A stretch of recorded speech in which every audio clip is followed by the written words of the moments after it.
大家好，欢迎来到我的频道。最近很多大厂开始到点强制赶人下班，反内卷这种话题总是时不时的会被抬上桌讨论一下。但是只要稍加分析，就会发现，从强制加班到强制下班，从企业降本增效强迫员工劳动，到企业为了不损失订单、影响利润强迫员工下班，其实都是企业为了自己的利益让员工服从自己的决策，这一点始终没有变。本期视频我会从两个视角聊一聊，反对内卷本质上是在反对什么。首先，先来看打工人。之前有个热搜说，别用加班衡量员工的敬业度，加班衡量的当然不是员工的敬业度，加班衡量的其实是员工的服从度。现在的很多工作一旦签订了劳动合同，那么从公司里到公司外，你分内的到你分外的，从上班到下班就充满了各种服从性测试。不管是强制加班还是强制下班，重点在于强制，落点在于服从。所以反对内卷式加班，本质上反对的是公司的服从性测试。打工人痛恨的其实不是加班，而是随时会被取代的危机感，对未来的不安全感，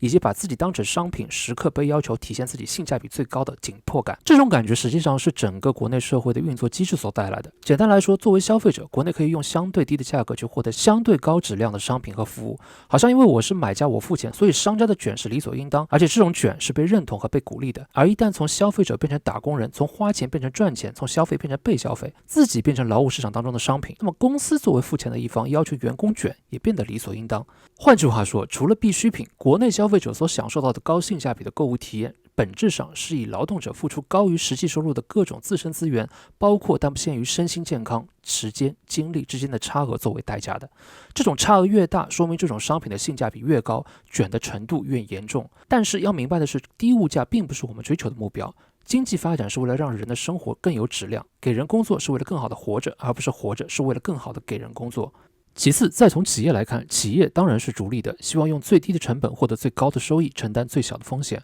而面对企业的这种目的，如果没有第三方的介入，那么作为中国人力市场这么一个纯粹的买方市场来说，劳动者内卷就是一个必然的结果。从这次大厂强制下班就可以看出来，只有当企业的实际利益会受到损失，他们才会做出改变。因为市场在要求低物价的时候，企业必然会损失利润，而由此去降本增效。举个例子，如果一个企业的商品为了和同行卷价格，零售价降低20%，那么企业就会从成本上把这个损失的20%的利润给找回来。看看利润表，在国内最能掌控的其实就是人力成本，不管是增加20%的工时，还是通过制定 KPI 减少20%的奖金，实际上很可能高于20%。你会发现企业的利润是没有损失的，也就是说，老板可以笑着谈内卷，那是因为内卷造成的各种问题实际上是转嫁给劳动者的。对他们来说，因为没有第三方约束，是完全按照逐利的逻辑去运作的。这批劳工不行了，那就换一批，于是就造成了现在各种的就业歧视和职场内卷。而造成这种问题，完全是企业一方的责任吗？当然不是。事实上，我认为把打工人的内卷式竞争产生的恶果一味推给企业或者资本，就是揣着明白装糊涂。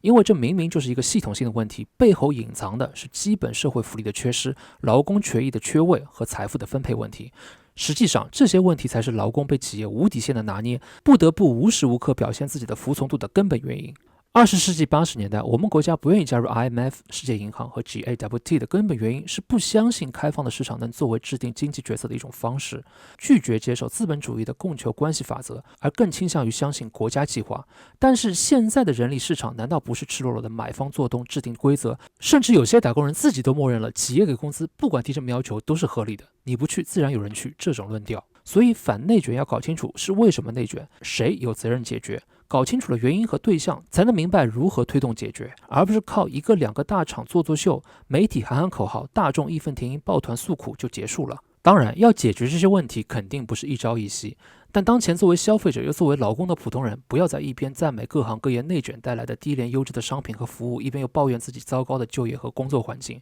如果你为国内的商品服务的性价比而自豪，那么就接受内卷，并为你自己感到自豪。而对于官方，不要总是试图把劳工的矛盾引向企业或者资本，自己一副置身事外的样子。通过落实法律维护劳工权益，约束资本逐利的本性，不要寄希望于通过倡导和宣讲来让资本自己良心发现，这是很可笑的。